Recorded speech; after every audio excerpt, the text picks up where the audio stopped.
Le format sur lequel maintenant il y a le plus d'innovation et le plus de choses intéressantes, c'est le podcast.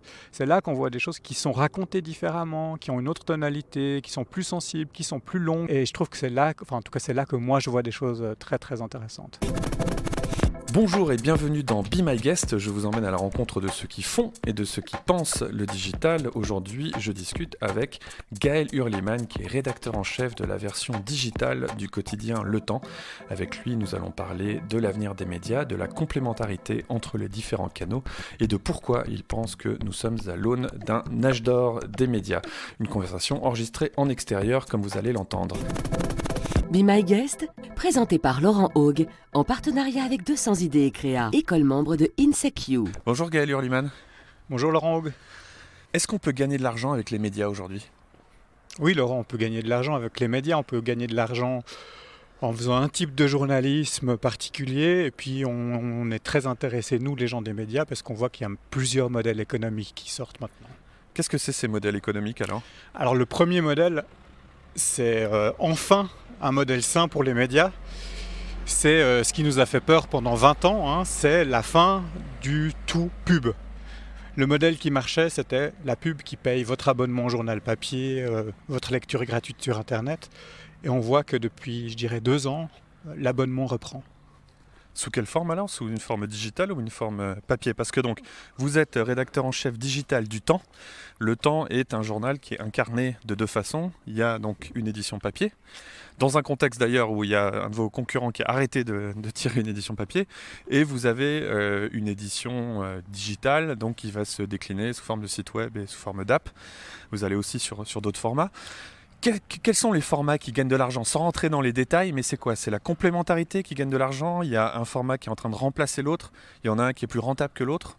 Alors je dirais qu'on sort d'une période très compliquée où tout le monde s'est dirigé à pieds joints vers les mêmes modèles économiques, les mêmes plateformes, les mêmes recettes. C'était grosso modo, c'est sur Facebook qu'est notre avenir. Et puis on est en train de sortir de ça. Donc ce qui marche, c'est la bonne vieille recette, où on s'abonne pour consulter les contenus sur le site web du Temps ou d'autres. Et ça, c'est en croissance gigantesque, en croissance beaucoup plus forte aux États-Unis, mais il faut aussi dire que là, les médias ont vraiment touché le fond avant de pouvoir remonter. Et qu'est-ce que c'est ? Donc c'est le concept du paywall. Alors c'est qu'on va frustrer un petit peu l'utilisateur, mais comment est-ce qu'on fait pour convertir les gens, pour les amener à payer ? Alors on frustre l'utilisateur, il y a eu plusieurs tentatives. Autant quand je suis arrivé, on le frustrait très très fortement. Le paywall était dit hard, le paywall dur. Vous ne pouvez rien faire avant de vous inscrire, vous aviez droit à un nombre d'articles très très restreint, pas de moyen de contourner le paywall. Et puis on l'a assoupli. Et en assouplissant le paywall, on a ouvert le tunnel de conversion, c'est-à-dire qu'il y avait plus de gens qui voyaient nos contenus. Si vous êtes un peu débrouille, vous pouvez contourner le paywall. Mais il y a aussi, disons, faire passer ce message, un contenu qui a de la valeur mérite d'être payé. Et ça commence à prendre dans la tête des gens parce qu'ils ont été exposés à des dizaines et des dizaines de contenus qui n'ont pas de valeur. Et on sent qu'il y a une surinformation qui commence à bénéficier aux médias qui trient. Et on voit de plus en plus le Temps sur des territoires où on ne l'attendait pas avant. Territoire événementiel, territoire du live, territoire de la communauté. Pouvez-vous nous parler un petit peu de ces nouvelles avenues que vous peuplez maintenant avec votre marque ? Ouais, alors Le Temps, c'était d'abord un journal papier, bien sûr. Et puis, on a fait avec Stéphane Benoît Godet, qui est le rédacteur en chef print, 2 mouvements. Le premier, il est pratiquement terminé, c'est de dire aux journalistes, maintenant vous travaillez d'abord pour le web. Vos contenus seront d'abord présents sur nos plateformes numériques, l'application, etc. Et puis, le deuxième mouvement, on est en plein milieu, c'est de dire, mais le changement est en fait beaucoup plus radical que ça. Pourquoi est-ce qu'on écrit des textes ? Et dans certains cas, pourquoi est-ce que le texte n'est pas la meilleure manière de raconter votre histoire ? Pourquoi permettre au lecteur de rencontrer une personnalité inspirante ne serait pas parfois le meilleur moyen de lui faire comprendre ce que cette personne peut dire et ce peut amener ? Et depuis ce moment-là, on essaye d'être de plus en plus agnostique. Donc, un journaliste arrive avec une idée, et puis on a une discussion, on a une réflexion sur quelle est la meilleure manière de la faire passer. Parfois c'est l'événement, parfois c'est la vidéo, parfois c'est le chat, parfois c'est des formats complètement nouveaux. Donc envoyer 15 personnes en Silicon Valley comme on le fait, c'est quelque chose qui nous semble être la meilleure manière de marquer le coup. J'ai l'impression que moi qui m'intéresse aussi par exemple au monde de la vente de détail, il y a cette idée de touchpoint, c'est que justement on va désolidariser l'action de la vente du canal dans lequel il va se passer. Ouais. Et donc aujourd'hui, ce que vous décrivez, c'est qu'il y a une sorte de changement, c'est qu'avant peut-être on pensait une histoire, quelque chose qu'on voulait raconter pour un format précis, et aujourd'hui vous avez complètement séparé les deux, c'est-à-dire qu'il y a des choses à raconter, et vous les passez dans un espèce de filtre qui aboutit à ce que vous utilisiez un canal, ou alors différents canaux en complément pour raconter la même histoire. Ouais, c'est différents canaux pour raconter une histoire, mais aussi différents formats de narration, donc l'histoire ne sera pas racontée de la même manière. Et c'est ça qui nous intéresse beaucoup. Je dirais pas qu'on y est complètement. On a évidemment un prisme qui vient du print. On pense que le texte est l'idée de base, la manière de base de raconter une histoire sur un site web. Mais on s'en détache de plus en plus et on a de plus en plus de journalistes qui prennent conscience aussi qu'il y a le fait de raconter, mais aussi il y a des canaux qui privilégient l'échange. Et je prends un exemple, une chroniqueuse qui nous fait une chronique pour dire comme c'est dur pour elle de vivre sans son portable. Et on voit un nombre de commentaires incroyables. Si la personne qui gère les réseaux sociaux reste dans son coin et s'occupe juste de répondre, de vérifier qu'il n'y a pas d'insultes et que tout va bien, il ne se passe rien. S'il a l'intelligence d'aller voir cette journaliste et de lui dire « mais tu te rends compte comme ça fait écho dans la tête d'énormément de monde, qu'est-ce qu'on pourrait imaginer ensemble ?» Et ça donne une opération où elle fait venir des gens qui vont laisser leur téléphone, qui vont être suivis par quelqu'un, qui vont raconter comment ils ont vécu ça, ça donne une vidéo. Et donc on imagine des formats nouveaux, juste parce qu'il y a aussi ce côté où on essaie de brasser différents métiers.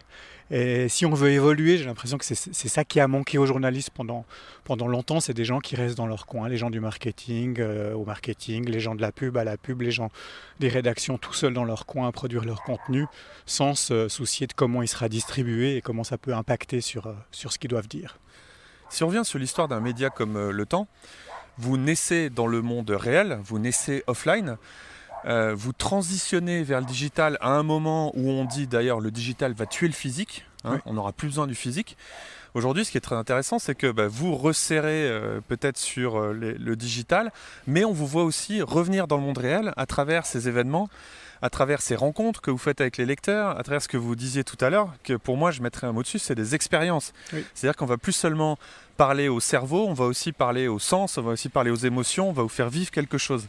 Donc c'est quoi pour vous, après que historiquement on ait dit le online va tuer le offline, qu'on ait quelque part opposé ces deux mondes, vous en faites une synthèse? On en fait une synthèse, chez nous c'est très concrètement, hein, ça vient des réseaux sociaux. On s'est dit, la gestion de la communauté, c'est les réseaux sociaux. Et évidemment, c'était complètement crétin. Et donc c'est la personne qui gérait nos réseaux sociaux qui tout d'un coup s'est dit, mais il faut qu'on les voit ces gens. Et puis on a des gens tellement passionnés, des gens qui sont tellement proches de notre marque, proches du temps, proches de ce média, il faut les rencontrer, il faut les écouter. Et peu à peu, alors c'est à lui qu'on a confié les premières rencontres lecteurs. Donc une rencontre lecteur, c'est quoi? C'est on fait venir 30 personnes dans notre salle de rédaction au débeauté, comme on conçoit un article. On n'est pas dans l'événement à l'ancienne où on aurait loué une salle, fait venir un traiteur, envoyé des invitations. Ça se passe souvent chez vous, hein, d'ailleurs, les événements, dans la rédaction. Il y a des concerts dans la rédaction. Oui, parce qu'on pense que cette sincérité-là, elle est irremplaçable. C'est ça qu'on doit amener. Mais on sent aussi qu'il y a moins peut-être de barrières comme il pouvait y avoir avant où les journalistes étaient un peu une caste à part. Aujourd'hui, vous faites aussi rentrer la cité dans votre bureau et vous-même, vous passez beaucoup plus de temps aussi à l'extérieur. Donc il y a aussi une frontière qui disparaît quelque part. Quand on a pris les rênes du temps avec Stéphane Benoît-Godet, la première chose qu'on a fait, c'est rediscuter de la marque. Et on a fait enlever cette phrase qui était toujours présente sous le logo du temps, journal suisse de référence. On espère toujours être de référence, mais on trouvait que c'était affreusement prétentieux et que ça mettait vraiment une barrière. On est au-dessus de vous, on va vous raconter le monde. Et on a aussi des journalistes qui avaient cette posture-là. Mais l'idée vraiment de faire venir les gens chez nous, ça marche aussi parce qu'on est au cœur de Lausanne, c'est très simple d'accès. C'était de se dire, mais ce journal, il est à vous. Et là, on reçoit plus de 3000 personnes chaque année, soit des gens qui viennent simplement voir comment se passe notre journée de travail, assister à une réunion, soit des concerts, soit des conférences, soit des journalistes qui reviennent de reportages, qui racontent ça, qui partagent ça. Et puis de plus en plus de gens qu'on a rencontrés pour des articles et qu'on a jugés incroyables par leur personnalité et qui sont d'accord de parler aux lecteurs du temps. Ce qui est intéressant, moi qui m'intéresse beaucoup au passé, c'est que quelque part, quand on regarde l'histoire des médias, beaucoup sont en fait la matérialisation de communautés. C'est-à-dire que la communauté a préexisté le média. Je pense par exemple tous les journaux issus par exemple de grandes industries, genre l'industrie automobile. Au départ, c'est tous les gens qui travaillent dans l'industrie qui décident, à un moment, atteignant une certaine masse critique, qu'ils vont devenir un journal. Donc en fait, ce que vous dites, c'est que les journaux avaient peut-être perdu ce côté communautaire, d'être au service, d'être au sein d'une communauté. Ils s'étaient mis un peu à part, un peu au-dessus peut-être. Et aujourd'hui, ce que vous faites, c'est que vous réinsérez le média à l'intérieur de sa communauté. Donc finalement, innover, c'est quelque part revenir au rôle fondamental du média, de ce que c'est qu'un média. Oui, vous avez raison, Laurent. Je pense que c'est toujours lié au modèle économique. C'est-à-dire qu'un média avant-guerre, c'était un média qui était payé par les gens qui le lisaient. Et puis peu à peu arrivait la publicité, et donc le média était payé d'abord par un annonceur. Et on a perdu le lien direct avec ceux qui nous finançaient. Nous, on sait que la publicité va continuer à exister, on sait qu'elle va être plus forte sur une certaine gamme de journaux. Nous, on est un média qui se veut haut de gamme, même si on espère qu'il est accessible. Haut de gamme dans le sens de qualité, pas dans le sens qui regarde un peu, qui a un regard condescendant, par exemple. Alors on espère que non, mais parfois ça a été ça. Donc on espère que haut de gamme, ça veut dire on vous amène plus que juste l'info. L'info, elle n'a pas de valeur. Ça, je pense qu'il faut qu'on fasse notre deuil. Mes collègues journalistes qui pensent encore que le rôle du temps ou le rôle d'un journal, c'est de donner toutes les infos importantes, c'est pas ça, quoi. C'est de donner une plus-value. Et cette plus-value, on essaye tous les jours de la définir en fonction de la valeur des journalistes qu'on a. Et la première valeur, c'est nos journalistes, mais aussi les informations qui vont avoir un sens pour le lectorat qu'on vise. Mais ça, c'est une info, c'est quelque chose de très important. Ça, c'est un changement très important. C'est que ce que vous dites, c'est qu'aujourd'hui, quelque part, la guerre de l'instantanéité de l'information n'a plus aucun intérêt. C'est qu'aujourd'hui, on est tous au courant d'un truc qui se passe. Maintenant, même le président des États-Unis peut envoyer un SMS à tout le monde pour parler d'un truc. Il faut prendre un pas de recul, il faut freiner. D'ailleurs, je crois que c'est Radio Nova qui a une émission qui s'appelle On freine l'actualité.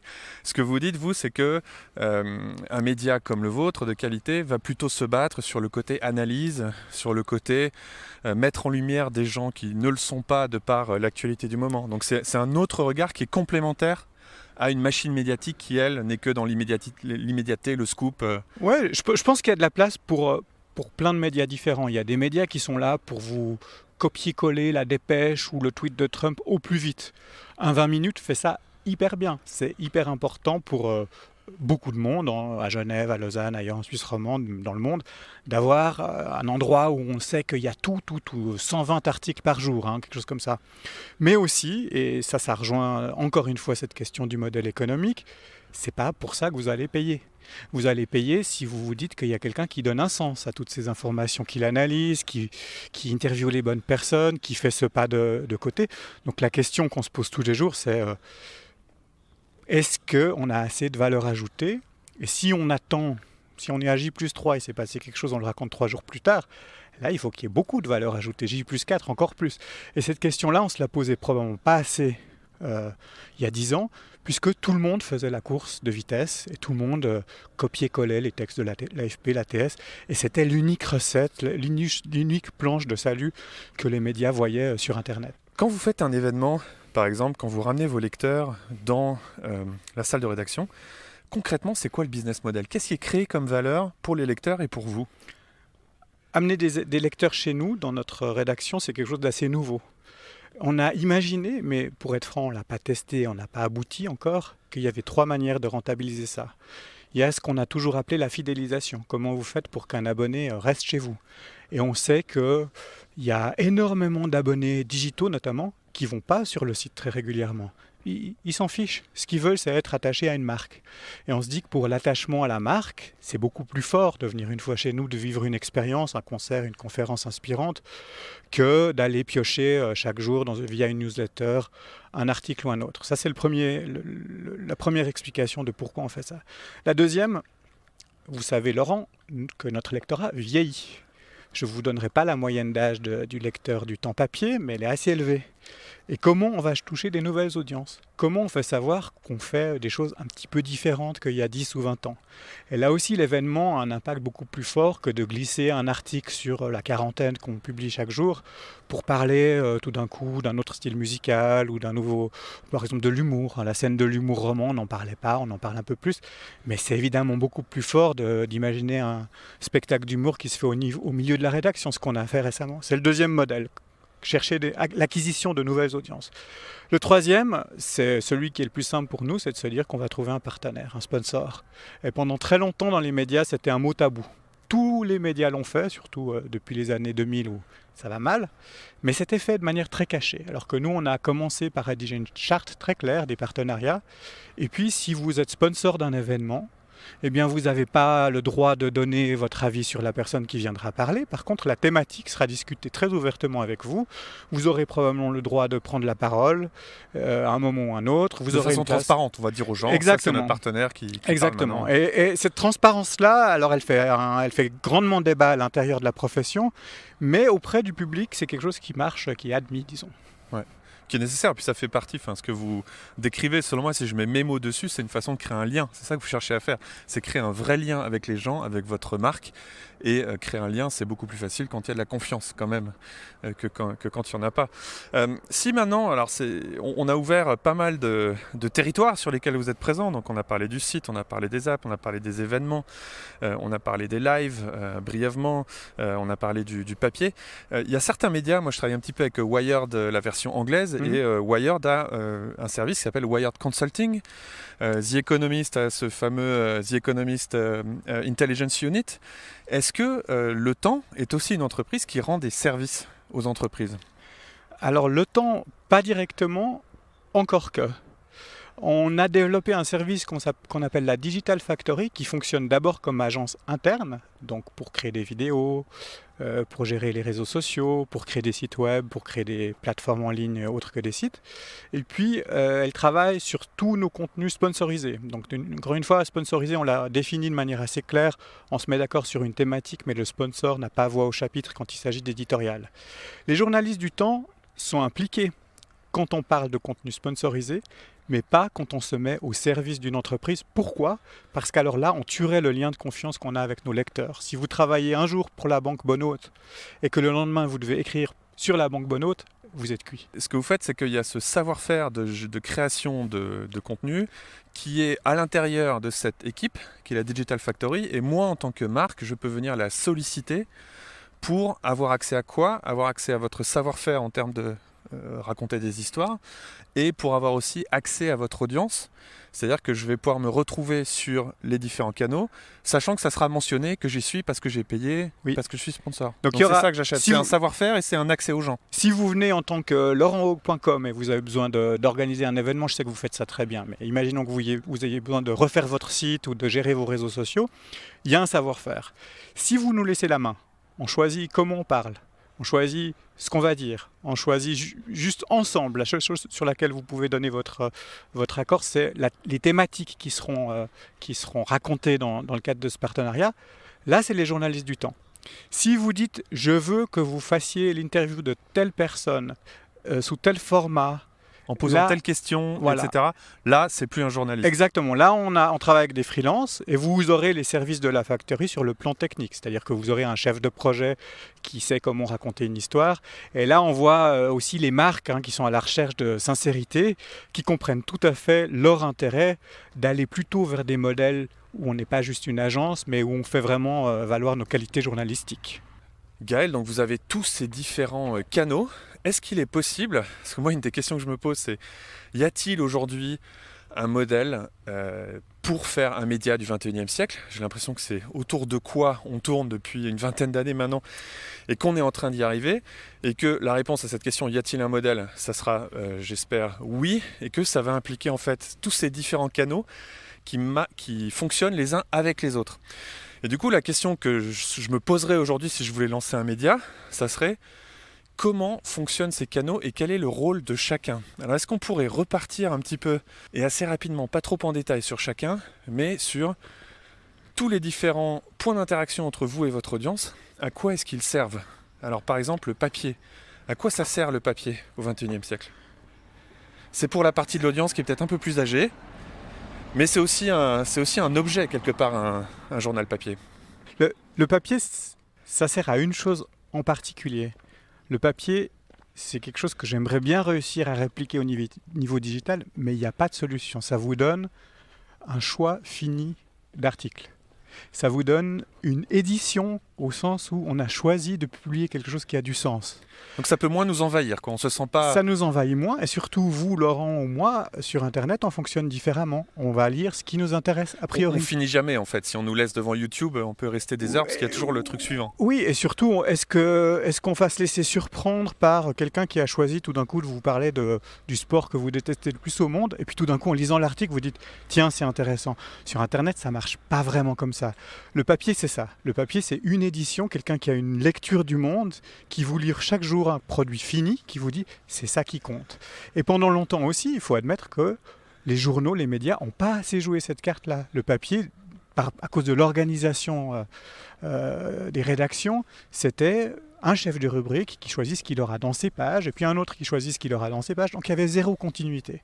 Donc nous, on essaye de remettre au centre cette idée que c'est un produit fini avec un chef d'édition, quelqu'un qui doit dire ça a un sens en termes graphiques aussi, en termes visuels, en termes narratifs, ça a un sens de la page 1 à la page 24, 28 selon la taille de votre journal, et c'est ce qu'on fait de manière, disons, très très volontariste cette semaine, la semaine où vous m'interviewez, avec une édition spéciale pratiquement entièrement dédiée à la Silicon Valley et ce qui se passe dans cette partie du monde où on croit que la tech va sauver le monde. Donc il y a vraiment un aspect, ce que vous vendez à travers le papier, ça va être une sélection, donc une curation pour prendre le mot un peu à la mode. Donc c'est-à-dire que j'ai pas de décision à prendre en tant que lecteur, et ça vaut très cher dans un monde où justement on doit tout le temps prendre des décisions.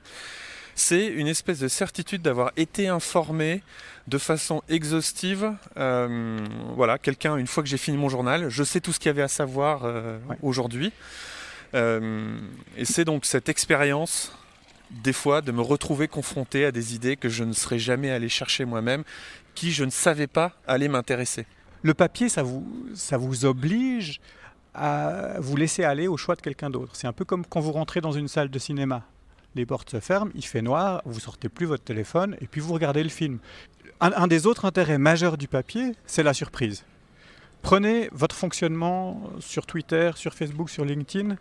Vous allez lire ce qu'ont posté vos amis, vos proches, les proches de vos proches. Est-ce que vous allez, une fois, être confronté à quelqu'un qui ne pense pas comme vous ? On sait, ça ne se passe pas comme ça.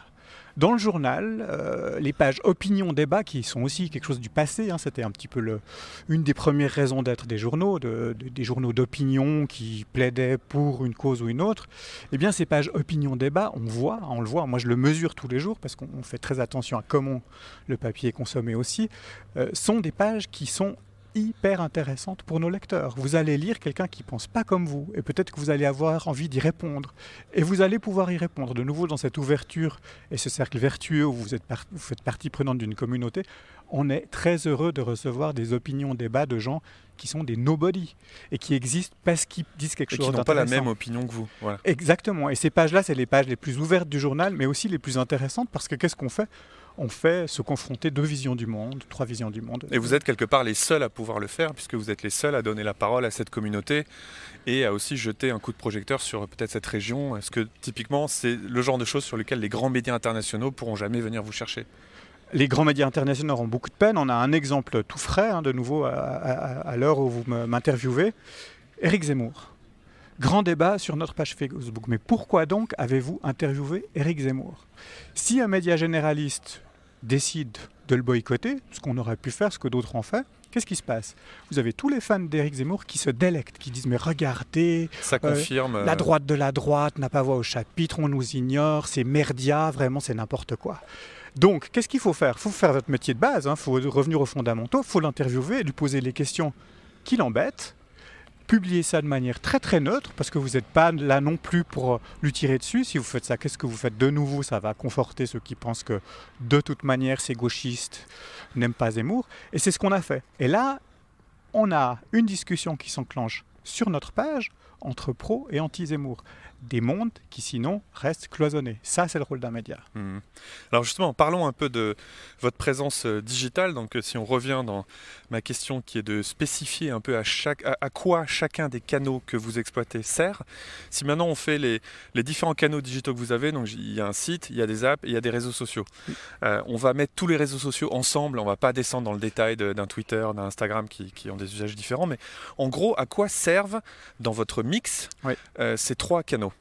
Alors les réseaux sociaux, c'est très simple, j'ai déjà anticipé cette question, mais pour nous, c'est l'interaction.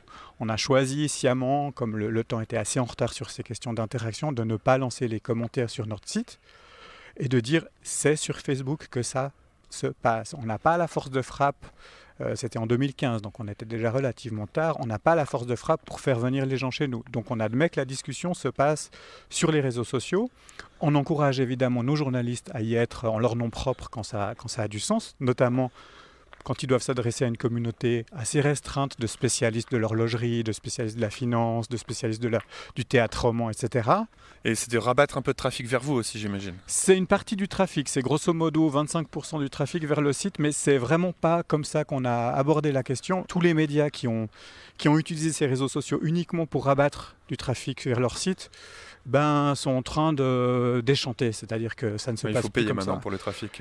Aussi, il faut payer et surtout on a plus de trafic direct, donc quelque part le contre-coup ça devient moins important. Donc finalement, si je tire un peu des conclusions de ce que vous me dites, c'est qu'il y a eu ces moments de tension entre les médias et les réseaux sociaux, puis finalement vous, en disant c'est là-bas que se passe la discussion, vous tuez le problème. C'est-à-dire que ça devient l'endroit où il y a le débat, vous avez votre l'endroit où est déposé votre contenu, et il n'y a plus de points de friction. Il y a des points de friction parce qu'il y a des enjeux commerciaux, notamment autour de la vidéo. Je dirais que sur la vidéo, la diffusion d'une vidéo sur un réseau social en mode non natif, c'est-à-dire de dire à quelqu'un « venez voir la vidéo chez nous », ça marche moyennement. Pourquoi ? Parce que ces réseaux sociaux privilégient leur propre player vidéo, parce que par exemple une vidéo qui est mise sur Facebook, elle va commencer à autoplay, à jouer automatiquement, alors qu'une vidéo qui est à l'extérieur, on va mettre une image, un still frame en anglais, on va mettre la couverture de la vidéo qui ne va pas jouer, et du coup on va générer beaucoup moins de trafic. La tactique étant pour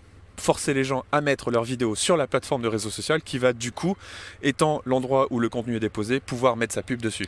Exactement. Je résume un petit peu l'enjeu. Et donc là-dessus, oui, il y a des débats, oui, il y a des enjeux, oui, il y a des bras de fer, notamment autour de la rétribution sur la publicité des vidéos. On est en plein dedans puisque Facebook vient d'ouvrir cette fonctionnalité autant. L'accès mobile à l'information et l'accès desktop, qu'est-ce que ça vient faire dans votre mix et quel est le rôle de ces canaux ? C'est assez simple. L'accès desktop, l'accès au site internet d'un média comme Le Temps depuis un ordinateur de bureau, il se faisait où ? Il se faisait sur le lieu de travail. Et donc, qu'est-ce qui intéressait le public ? Uniquement des articles qui avaient une vocation professionnelle, à part ceux qui utilisaient leur pause pour aller voir d'autres choses. Et ça aussi, ça a été très important pour nous de dire, à partir de 2015, le trafic mobile doit monter. Donc c'est une adaptation technique. Notre site doit s'afficher bien mieux pour quelqu'un qui vient avec un téléphone ou une tablette sur notre site, mais c'est aussi une adaptation éditoriale. Qu'est-ce qu'on lui livre comme contenu ? Qu'est-ce qu'on met en évidence comme contenu qu'il aurait envie de lire chez lui sur son canapé pour la tablette, mais aussi dans les transports publics, c'est l'usage, disons, numéro 1, à la pause de midi et autres. Et on a vu tout d'un coup des articles, des contenus, des vidéos, société, lifestyle, sur des questions qui touchaient à la vie privée et pas à la vie professionnelle, qui commençaient à faire des scores d'audience bien supérieurs aux articles pro. Donc ça, c'est un petit changement d'organisation du travail. On sait qu'on doit à midi avoir un article en haut de notre site web et de nos apps mobiles qui parle au cœur et qui ne parle pas au porte-monnaie ou à la personne dans son univers professionnel. Donc ça, c'est des canaux que vous modifiez au long de la journée pour vous adapter aux usages. Parce qu'à 7h du matin, on est sur son téléphone, ensuite à 8h, on est dans les transports, ensuite on est au bureau, à midi, etc. Et le soir, peut-être on sort la tablette sur le canapé. Ouais.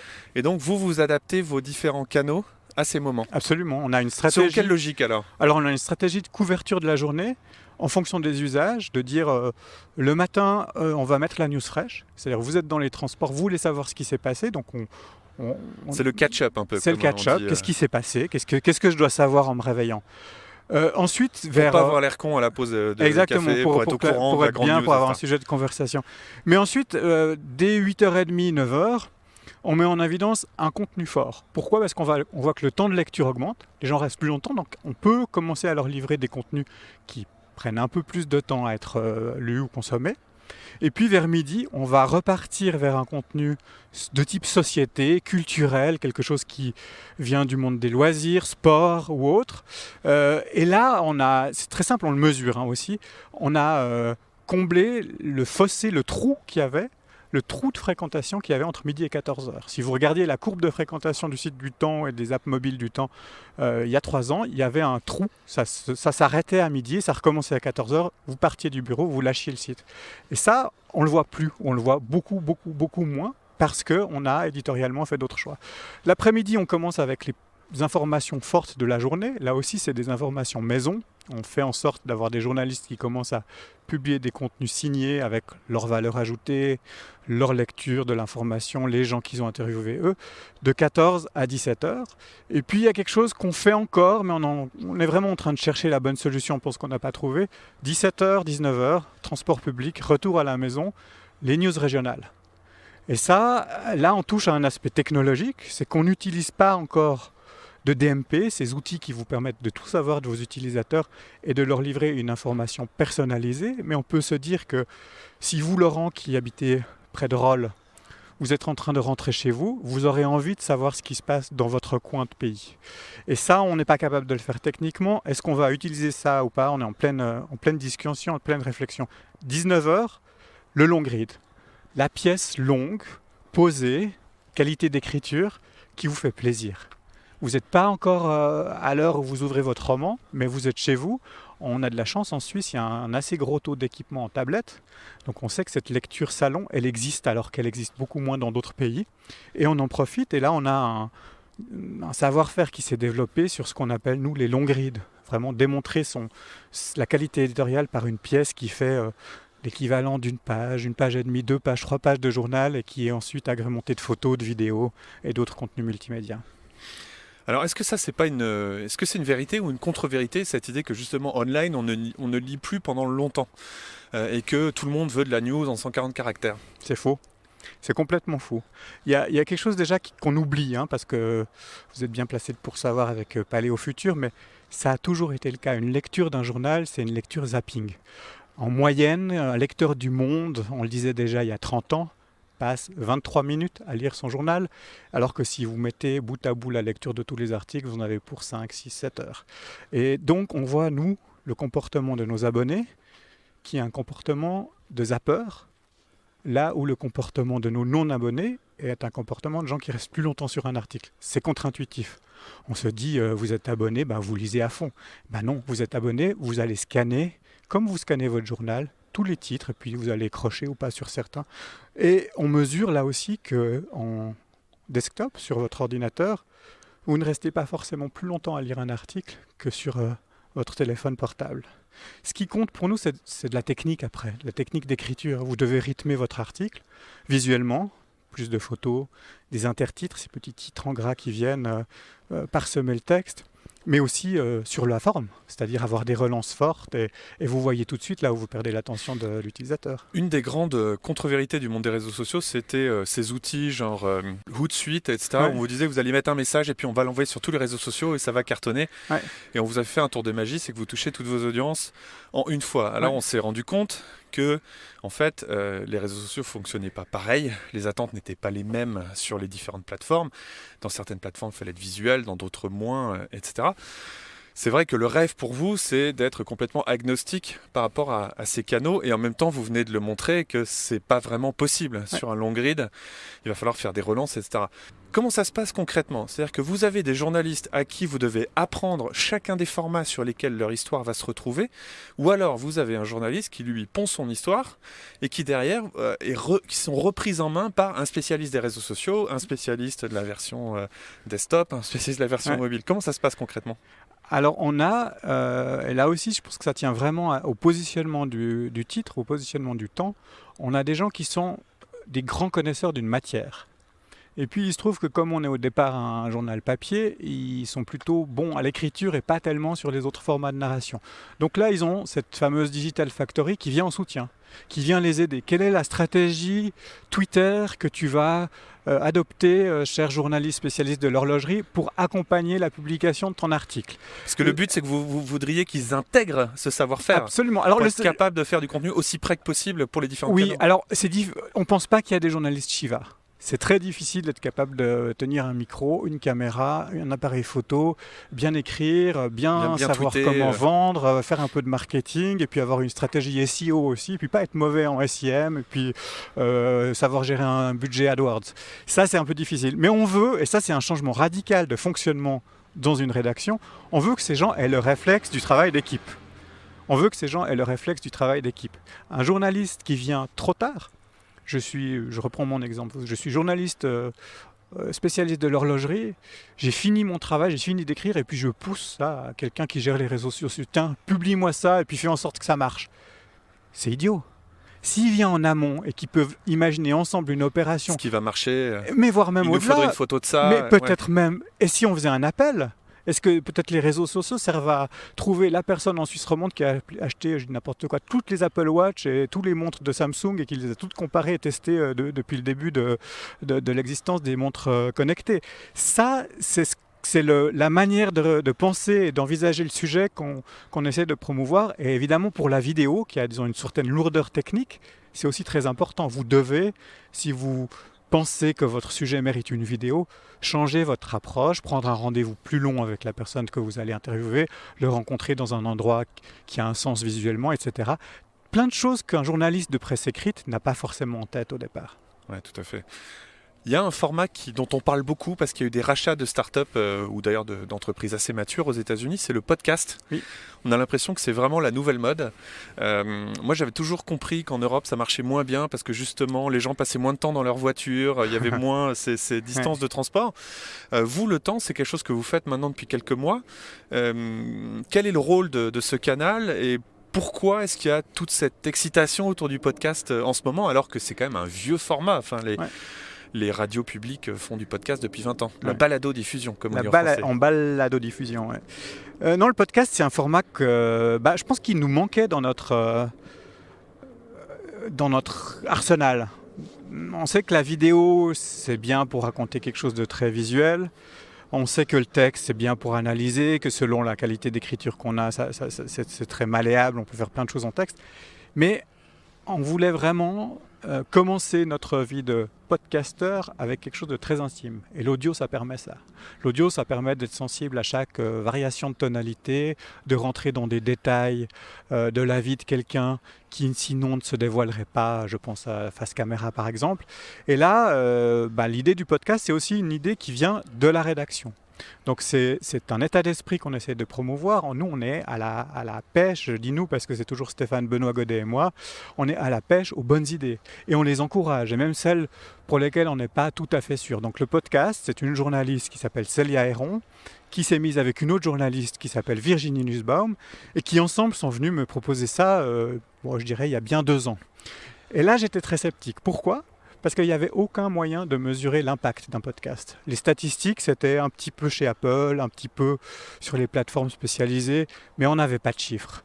Et dès le moment où on a vu poindre le début d'un accès à des statistiques, disons, fiables, Apple changeant les statistiques sur iTunes et ses outils de podcast, moi j'ai dit go. J'ai dit go sans savoir s'il y aurait un modèle économique. On sait qu'on peut faire sponsoriser un podcast et que ça se fait de plus en plus. Mais j'ai dit go parce qu'il y avait un intérêt éditorial évident. Et là, on a fait un appel à idées à l'intérieur de la rédaction. On a choisi comme premier podcast un format qui s'appelle Brise-Glace où des gens répondent à des questions qui sont tabous. Les questions que vous n'oseriez pas poser, que j'oserais pas poser, eh bien, nos journalistes les posent. Et ça donne quelque chose, disons, d'une petite demi-heure très, très, très intime. Donc le rôle de ce format, c'est d'aller peut-être plus sur un territoire émotionnel, moins factuel, plus anecdotique, de nous accompagner peut-être dans un moment où on veut ranger son téléphone, où on est en train de marcher, on est au milieu des gens, on n'a pas envie de lire, je ne sais pas. Et du coup, quelque part, c'est un moment de plus de la journée que vous essayez de peupler avec une offre mais qui est très à part. Vous ne faites pas les news du jour, vous ne relisez pas les dépêches. Non, alors il y a d'autres, il y a des podcast. journaux, le New York Times par exemple fait sa revue des choses importantes du jour en podcast. Je pense que ça c'est vraiment dédié au commuter qui est dans sa voiture, qui va au boulot, et nous on fait ça en texte, c'est-à-dire vous êtes dans votre train, on vous donne le résumé de ce qu'il faut savoir. Voilà, c'est qu'en Suisse, beaucoup de gens commutent en train, donc ils ont les mains libres. Ils ont les pour mains lire. libres. Et disons, c'est vrai que le Ou en tout cas, ils podcast. prennent moins de risques en regardant leur écran, parce qu'il y a beaucoup de gens qui regardent quand même leur écran en conduisant. Mais disons que le podcast pour donner une information, moi j'y crois pas du tout quoi.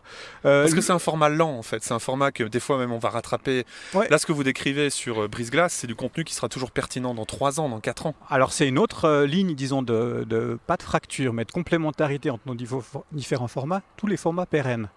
Dans la presse, ça n'existe pas.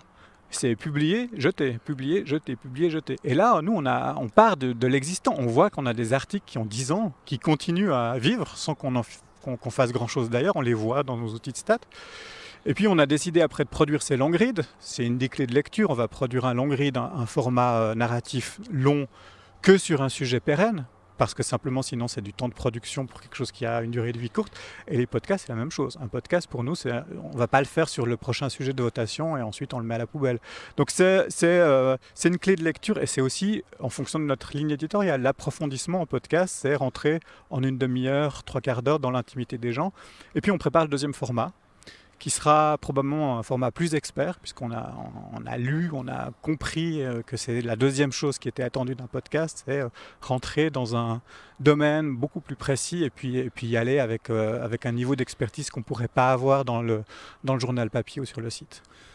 Un des grands combats aujourd'hui des entreprises, c'est de comprendre leurs clients. C'est la data, on n'en a pas beaucoup parlé jusqu'à présent. Ouais.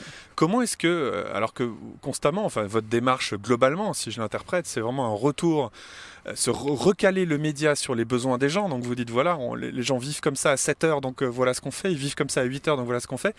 Comment est-ce qu'on fait quand on est autant fragmenté dans différentes plateformes, quand en plus on existe dans le monde réel, où un journal n'a pas de capteur, en tout cas à ma connaissance, pour savoir à quelle vitesse on l'a tourné, ce qu'on a lu.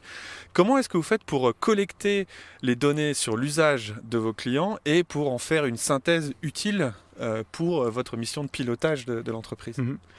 Alors, on a fait beaucoup d'efforts et je pense que c'était aussi une des graves erreurs des médias ces 15 dernières années, c'est de ne pas comprendre ces données. De se laisser manipuler par Facebook qui vous dit il y a 50 000 vues vidéo sans vous dire que la moyenne de visionnement est de 3 secondes. Quand vous êtes tout d'un coup fan de vos millions de pages vues et vous pensez que vous avez des millions de lecteurs alors qu'elles sont peut-être le fait de 100 000, 200 000 personnes. Donc on a, je pense, pas très très bien su lire ces informations. Alors nous, on a des outils de temps réel. Pourquoi temps réel ? Parce que ça nous permet de changer la pratique immédiatement. Cet article sur lequel j'ai investi 4 jours d'écriture, mais les gens ne le lisent que 30 secondes. Il y a un problème. Alors je vais retravailler le début. Ça, c'est une info que vous gardez dans votre système de gestion de contenu, le CMS. C'est le temps d'écriture d'un article, par exemple, ou l'investissement que ça représente. Non, on ne le garde pas. Ça, c'est quelque chose qu'on sait. On est une petite rédaction, il y a une 70aine de personnes. Donc on n'a pas d'outils de management de ces choses-là très avancés. Il y a des écrans qui vous disent comment les articles sont consommés, mais il y a surtout une formation. Mais intuitivement, vous savez que voilà. Ça, c'est un truc qui a pris du temps. Mais Exactement. ça pourrait être intéressant d'avoir une donnée comme ça, oui. de dire chaque article, entre guillemets, on pourra en mesurer la rentabilité, l'investissement qui a été fait, le retour qui a été fait. Ce serait un tabou, hein, je pense. Ce serait un tabou à l'interne de dire ça. Pourquoi ? Parce que la rentabilité, elle ne se mesure pas qu'avec des chiffres. La question du retour sur investissement d'un article, elle ne se mesure pas uniquement avec nos outils d'analyse. On admet tout à fait, moi j'admets tout à fait qu'on n'ait pas envie de faire des millions de vues. L'objectif d'un article, un objectif très louable, c'est par exemple d'avoir un rôle politique. Si vous dénoncez un scandale, vous faites 2 vues, c'est rien, on va être très mécontent si on fait que de la lecture de stats de premier niveau. Mais s'il y a un juge qui s'empare de l'affaire, si les personnes corrompues finissent par avoir un procès, s'il y a un changement dans la législation, vous avez eu un... Tout à fait. En fait, il faut changer. Il faut soit ne pas mesurer la rentabilité, soit changer ce qu'on entend par rentabilité. Alors, il y a une rentabilité sociale, finalement, qui dépasse largement la rentabilité financière. Oui, absolument. Et je pense que là, il y a l'idée qu'on produit une 40aine d'articles par jour, peut-être un peu plus, et qu'on ne peut pas utiliser les mêmes outils de mesure pour ces 40 articles. Pour certains articles, de nouveau, je reprends mon expert horloger, je pourrais changer, mais je le reprends. Lui, il écrit pour des gens qui connaissent le milieu. Donc vous n'aurez jamais une audience de masse. Par contre, si vous avez tous les intranets des boîtes horlogères, les forums spécialisés qui notent la parution de l'article, c'est bingo, c'est ce qu'on veut. Si à l'inverse vous faites un article lifestyle sur la dernière tendance à la mode, là c'est les réseaux sociaux qui doivent jouer leur rôle et vous devez avoir une audience relativement conséquente. Si vous dénoncez un scandale politique, et beaucoup de journaux ont arrêté de faire ça parce que ça ne ramène pas d'audience, mais là votre rôle, le rôle social du journal, il prend une ampleur particulière. Et peut-être que finalement, c'est ça qui va générer au final de l'abonnement. Parce que les gens sont en quête de ce sens-là. C'est ce qui s'est passé aux États-Unis d'ailleurs. Les abonnements au grand quotidien ont explosé après l'élection de Trump. C'est une façon qu'ont vu les citoyens de se mobiliser, de dire bon, on doit soutenir les organismes qui essayent d'amener la transparence du pouvoir, au pouvoir, etc. Mais c'est aussi aux États-Unis qu'on est allé très loin dans le datacentrisme, où on pensait que c'était la data qui allait guider qui allait remplacer le rédacteur en chef, avec des journaux qui ont dit « Ah, la politique internationale, on voit que ça ne fait pas d'audience, on arrête ». Et qui ont complètement décimé leurs desks, leurs équipes qui traitaient de la politique internationale. Alors peut-être qu'à court terme, c'est un bon choix. Oui, vous allez enlever des gens qui ne font pas d'audience. Mais à long terme, sur la capacité de lire le monde, de lire l'évolution de la société, vous perdez quelque chose d'important. Ouais, c'est sûr qu'enlever le darwinisme dans les écoles, à court terme, ça ne change pas grand-chose. Exactement. 20 ans plus tard, on voit les dégâts que ça peut faire. Mais le journaliste politique, si vous regardiez les chiffres avant Trump, probablement qu'il avait moins de succès qu'aujourd'hui. Donc c'est aussi très dur d'avoir une vision à long terme quand on allait scotcher à des tableaux de Google Analytics, de Parsley, de Chartbeat et autres. D'ailleurs, ce qui nous rend aveugles, moi ça me frappe toujours, j'ai l'impression, on dit ouais, tout peut être mesuré, et pour voir de temps en temps de ces tableaux, on ne comprend rien. Enfin, moi je suis un grand fan, moi j'adore ces tableaux, mais il faut les lire avec distance. 30% des gens sont partis après une minute, on ne sait pas pourquoi, si c'est parce que madame est partie accoucher, ou si c'est parce que l'article était nul, enfin bref, ça manque complètement. Mais il y a des choses qui sont assez intéressantes, on fait du A/B testing, du test multivarié comme on dit en français, et on teste 2 variantes du titre. Qu'est-ce qui arrive si vous mesurez juste le taux de clic ? Vous faites un titre clickbait. Vous faites le titre le plus accrocheur. Voilà, et peut-être du coup les gens repartent tout de suite, donc on a gagné en clic, mais on a perdu en véritable Donc audience. Si vous voulez le faire intelligemment, là il y a un outil qui propose ça d'office, c'est de dire ok, moi je vais ne mesurer que les taux de transformation de gens qui ensuite restent plus que X secondes sur l'article. Et donc en étant assez fin, moi là je vois plus de raison de ne pas regarder cette stat-là. Je me dis elle est juste, et ça me permet aussi de détecter le titre qui est survendeur, parce qu'il ne correspond pas au ton de l'article. Il n'est pas faux, mais il ne dit pas la même chose que l'article, il ne le dit pas de la même manière. On va s'élever un peu maintenant au niveau de l'industrie des médias. J'ai pas mal de questions par rapport à ça. Il y a quelques années, je crois que c'est Warren Buffett qui avait notablement investi dans les médias locaux. Est-ce que selon vous, on va vers un âge d'or des médias, ou est-ce qu'on a fini cette espèce de creux qu'il y avait dans les médias, ou est-ce qu'on va vers des années qui sont très compliquées? La question sous-jacente, c'est a-t-on finalement trouvé le modèle pour rémunérer les journalistes et les médias à la valeur du travail qu'ils font, ou pas? Je pense qu'on va vers l'âge d'or. Je pense qu'on va vers l'âge d'or, et de nouveau, je le dis pas en l'air, je le dis parce qu'on voit des chiffres qui deviennent très impressionnants d'abonnements digitaux. Nous, on n'a presque rien changé en termes marketing, en termes de prix, en termes technologiques sur l'abonnement, le paywall sur le site du Temps, et on a des croissances qui vont jusqu'à plus 30% sur la dernière année. Donc ça marche parce qu'il y a une prise de conscience, celle que vous décrivez aux États-Unis avec Trump, mais aussi en Europe. Je vais poser une question en parlant un peu de moi, mais c'est une vraie question. il y a quelque chose qui me fascine. Je me suis rendu compte que pendant des années, j'ai fait des conférences sur l'innovation et sur un peu ce que j'appelais les tendances technologiques, parce que c'était une façon de fasciner les gens et de leur passer un message qui était « Attention, il y a du changement qui arrive ». Et je me suis rendu compte que c'est une forme de contenu qui m'a intéressé, parce que c'est une des rares formes de contenu positif qui marche et qui crée de l'attention. Aujourd'hui, j'ai l'impression que les médias, et notamment les chaînes d'information, sont coincés exactement dans le paradigme inverse, c'est qu'ils ont besoin que ça aille mal pour exister, et on a l'impression limite d'arriver à un stade où certains médias inventent ou créent des problèmes pour avoir quelque chose à dire. Et donc si les médias sont le contre-pouvoir du pouvoir politique, et que les politiques font bien leur travail, les médias ont quelque part un problème. Est-ce que vous sentez aussi cette scission entre des médias qui vont limite créer des problèmes ou monter en bourrique des histoires pas possibles, versus des gens qui ont un autre type de monétisation qui peut-être justement échappe à ces logiques de pub, d'audience, de clickbait et tout. Comment vous voyez ce problème? Parce que je trouve très frappant, typiquement, le clickbait en français, je sais pas comment on dit, mais l'appât à clic, l'espèce de titre incroyable. Stéphanie de Monaco a fait ceci, cela, puis vous vous rendez compte que... On dit putaclic en bon français. Comment putaclic. Putaclic. D'accord. Donc voilà, quel est votre regard là-dessus ? Est-ce que mon analyse est quelque part juste ? Est-ce qu'on va vers ça, plus ou moins ? Est-ce qu'il y a une solution ? Est-ce qu'on peut, par exemple, faire des médias en évitant le côté spectaculaire, le côté gore, le côté trash, etc. Ouais. Alors, je pense que ça, c'est ce qu'on apprend à n'importe quelle école de journalisme. Vous ne faites pas un média avec les trains qui partent à l'heure. Ça ne marche pas. Quand tout va bien, vous n'avez rien à dire. C'est ce qu'on apprend, c'est un peu l'idée de base du journalisme news, quoi. Il faut qu'il y ait une information, une nouvelle, et une nouvelle, ce n'est pas un truc qui se passe bien comme d'habitude. Et puis, il y a eu l'émergence du feel-good journalisme. Il faut écrire que sur les trucs positifs, c'est ça qui compte, il faut donner des pistes. C'est pas du tout. Ça n'a jamais marché, ça. Hein. Ça n'a jamais marché, mais surtout, c'était pas lié à des valeurs plus humaines. C'était tout aussi putaclic, clickbait que l'autre journalisme. C'était un peu le journalisme réseaux sociaux qu'on a vu arriver avec Facebook. Il faut faire des vidéos rigolotes et puis pas trop parler des problèmes du monde parce que ça, c'est pour les médias sérieux et ça embête les jeunes. C'était un peu l'idée. Nous, de nouveau, moi, je pense qu'il faut qu'on soit extrêmement agnostique. Il y a beaucoup de gens qui nous reprochent de donner des news négatives, de tirer sur un politicien qui a fait quelque chose de pas bien, parce que quand même c'est un type bien, il faut arrêter.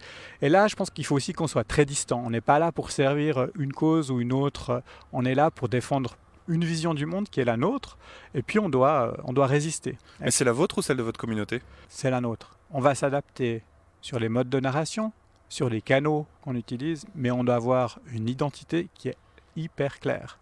Et on a cette chance, hein. Le Temps, c'est un journal qui a eu 20 ans, qui s'est développé en 20 ans, que les gens comprennent assez bien, on est assez lisible, les gens comprennent qui on est. Mais il faut qu'on soit cohérent. Parce que des fois, vous dites cette séparation entre l'opinion de la communauté et la vôtre, c'est peut-être que parce que vous, des fois, vous êtes là pour bousculer justement le lecteur. Alors un média doit toujours être un petit peu en avance, si c'est pour parler des platitudes et raconter, vous parliez d'innovation. Si l'innovation, c'est pas vraiment l'innovation, mais ce que tout le monde sait déjà, vous allez pas réussir à créer de l'attention. Donc on doit prendre des risques. On les assume peut-être un peu plus aussi que durant certaines années, on voyait le rôle du journal neutre qui doit juste raconter les faits. Non, on a des a priori, on a une lecture de l'actualité, des domaines importants, de là où il faut taper, de là où il faut soutenir. Et puis, des fois, vous êtes content d'avoir tort en fait, parce que vous disiez ça génère du débat. Et même les gens, il y a des gens qui sortent du bois pour limite vous éduquer, pour vous aider à comprendre. Et vous êtes prêt à changer d'avis, mais ça jette un pavé dans la mare. On change d'avis, on l'assume. Il faut admettre ses erreurs aussi. C'est quelque chose que les médias n'ont peut-être pas fait pendant un certain nombre d'années. Un exemple très simple, on doit réviser des articles. Ça nous arrive de plus en plus d'avoir des gens fâchés, d'avoir été mal cités, d'avoir été cités à des moments difficiles de leur vie. Et là, on a deux attitudes. On assume, c'est-à-dire que s'il n'y a pas de bonne raison selon nous, selon nos valeurs, selon aussi les règles juridiques en vigueur, de changer l'article, une archive d'un média, c'est important. Ça ne doit pas être changé comme ça à la légère. Mais si on s'est trompé, si on fait du tort à quelqu'un 20 ans après et qu'il est en pleine réinsertion après une peine de prison, oui, on peut anonymiser un article, ça se fait et c'est tout à fait louable. Et qu'est-ce qu'on fait dans ces cas-là ? Eh bien, on le mentionne. On mentionne pour tout le monde, tous ceux qui iront consulter un article, qu'il a été modifié à telle date, dans tel sens, pour telle raison. On va aussi loin que possible dans la transparence, parce qu'on doit ça à notre lecteur, mais on doit admettre de ne pas être au-dessus de la mêlée. Et on a fait beaucoup d'erreurs, parce qu'on a testé énormément de choses ces dernières années. Ce qui, de nouveau, à mon avis, n'a qu'une seule conséquence, c'est celle de renforcer votre crédibilité. Finalement, je me rappelle qu'Obama avait beaucoup marqué les esprits. Je crois que c'était 1 an dans son premier mandat où il avait dit « je me suis trompé avec une nomination ». Et c'était la première fois qu'on voyait un président des États-Unis admettre qu'il s'était trompé. Il en était sorti grandement renforcé. Est-ce qu'il y a des projets aujourd'hui dans le monde des médias, dans votre industrie, et vraiment, alors là, on pense au niveau global, est-ce qu'il y a des projets que les gens qui écoutent ce podcast, qui s'intéressent à l'industrie des médias, qu'il faut suivre, qui pour vous représentent, dans lesquels il y a des petites graines comme ça du futur de l'industrie? Parce qu'il y a quand même beaucoup d'entrepreneuriat aujourd'hui qui se passe dans le monde des médias. Alors, je ne suis pas sûr qu'il y a des projets particuliers des médias. Le New York Times, c'est toujours l'excellence. Il ne faut pas s'arrêter à leur page d'accueil. Il faut aller voir The Upshot, il faut aller voir leur podcast, très, très, très expert, très, très spécialisé.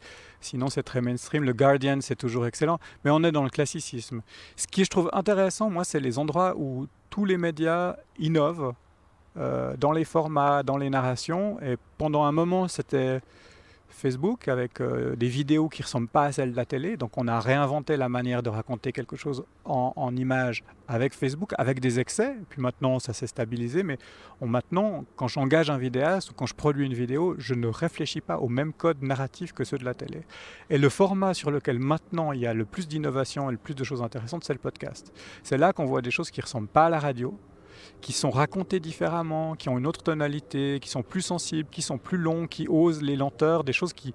De nouveau, ça me fait un peu penser au cinéma. On ose se dire, la personne m'a choisi, elle a choisi de rentrer, pas dans une salle obscure, mais de mettre son casque, de s'isoler 30 minutes, je peux me permettre une narration qui n'est pas celle de la surenchère, du jingle, de la relance forte. Et je trouve que c'est là, en tout cas c'est là que moi je vois des choses très très intéressantes. Mais je vais peut-être reposer ma question différemment parce que j'aimerais bien avoir quand même quelques noms aussi pour moi personnellement pour aller suivre. Dans les années, 2000, il y a eu les BuzzFeed, il y a eu les Vice, tout ça qui sont devenus, qui ont vraiment mis des coups de pied dans la fourmilière, qui maintenant sont peut-être un peu rentrés dans le rang, ou alors en tout cas le monde a adopté leur méthode. Ouais. Est-ce qu'il y a aujourd'hui des gens qui sont en train de se lancer et qui comme ça ont une façon de travailler qui est un peu différente et qui pourrait indiquer le futur de l'industrie des médias? Alors, de nouveau, on était, je pense, pendant 20 ans, on sort de 20 ans où on a tous cherché la même recette. On cherchait celui qui va nous donner la voix et on s'enfile tous dedans. Donc, tout le monde fait de la news à outrance. Ah non, c'est plus ça qu'il montre. Tout le monde doit faire du New York Times. Ah, tout le monde va faire du PO. Ah non, c'est le gratuit. Tout le monde va être en mode gratuit. Il faut faire du clickbait pour avoir des pages vues pour les annonceurs. On est sorti de ça. Les médias, c'est un monde très divers avec plein de recettes différentes. Les recettes nouvelles, c'est, je trouve, là où il y a le plus d'innovation, c'est le journalisme lent. C'est les jours en France. Les jours en France, je suis une thématique sur 6 mois, sur une année, sur 18 mois. Et les gens s'abonnent pas parce qu'ils auront beaucoup à lire, mais parce qu'ils ont la garantie qu'on va suivre les affaires de Bolloré, on va suivre, Macron au pouvoir, sur le très long cours. Ça, je trouve que c'est intéressant. Après, c'est très radical. Donc ça reste des marchés de niche, ça reste des choses qui ne se généraliseront pas, qui ont de la peine quand même à trouver leur modèle économique. Mais moi, je trouve que c'est des inspirations pour un média généraliste comme le nôtre. Mais là aussi, on a l'impression que... Je me demande si on n'entre pas, après avoir été dans tous les excès justement de la technologie, de la globalisation, si on n'entre pas dans une déglobalisation. C'est-à-dire qu'aujourd'hui, les gens ont envie d'entendre les histoires plus lentes, ont envie d'entendre les histoires qui sont plus proches d'eux, ont envie qu'on leur parle leur langue et plus des langues, l'anglais international, etc. Donc en fait, que tout comme un des phénomènes, un des endroits où ça se passe le plus, c'est l'alimentation. Aujourd'hui, on veut manger le légume qui a grandi à côté de chez nous, on en a marre de savoir qu'un truc a dû passer 15 jours de porte-container pour arriver dans notre assiette. Donc en fait, on est en train d'arriver à l'ère des médias bio, un petit peu, c'est ça. Ouais. Il y a un peu de ça, C'est un peu dangereux aussi, parce qu'on se retrouve dans sa communauté. J'ai choisi d'écouter un podcast de quelqu'un qui parle comme moi, des gens comme moi, j'aurais pas de surprise. Donc ce phénomène de bulle, moi je le vis presque au quotidien dans ma vie de rédacteur en chef du numérique pour un média généraliste comme une mission. C'est mon objectif, faire péter cette bulle tout en intéressant les gens du local, vous faire comprendre que ce que vous ressentez quand vous voulez consommer le raisin qui est à 5 mètres de nous ressemble assez fortement à ce qu'un Vietnamien fait quand il veut avoir ses légumes dans son jardin. Ce sera d'autres légumes. Et ça, je le vis comme une mission, mais oui, on sent ce besoin d'avoir peut-être un environnement un peu plus rassurant. Une dernière question, Gaël Hurlimann, vous avez 2 fils. Vous allez leur recommander de devenir journaliste? Non, je crois que je les laisserai se débrouiller. Ça s'appellera encore de journaliste d'ailleurs ce métier dans 10 ans? Je pense que ça s'appellera encore journaliste. J'espère que le métier va continuer à évoluer. On est dans une phase incroyable d'évolution. On peut le pratiquer de diverses manières. Il y a un métier qui revient, c'est celui d'éditorialiste. On avait un peu oublié que c'était très différent, et c'est très différent. Et c'est des gens qui peuvent faire peur parce qu'ils sont là pour donner une vision du monde, alors parfois très radicale. Mais ce besoin de donner le sens qui fait qu'on est journaliste, je pense, dans sa vocation, il va rester. Merci Gaël. Merci. Merci d'avoir écouté Be My Guest et merci à Gaël Hurlimann d'être venu partager son expérience. Vous retrouvez son travail sur letemps.ch et sur les différents App Store. N'oubliez pas de m'envoyer vos réactions et commentaires et j'aurai le plaisir de vous retrouver très bientôt puisque ce sont 4 épisodes qui sont en cours d'enregistrement en ce mois d'octobre 2018. Merci beaucoup. C'était Be My Guest, présenté par Laurent Haug en partenariat avec 200 idées et créa, école membre de INSECU.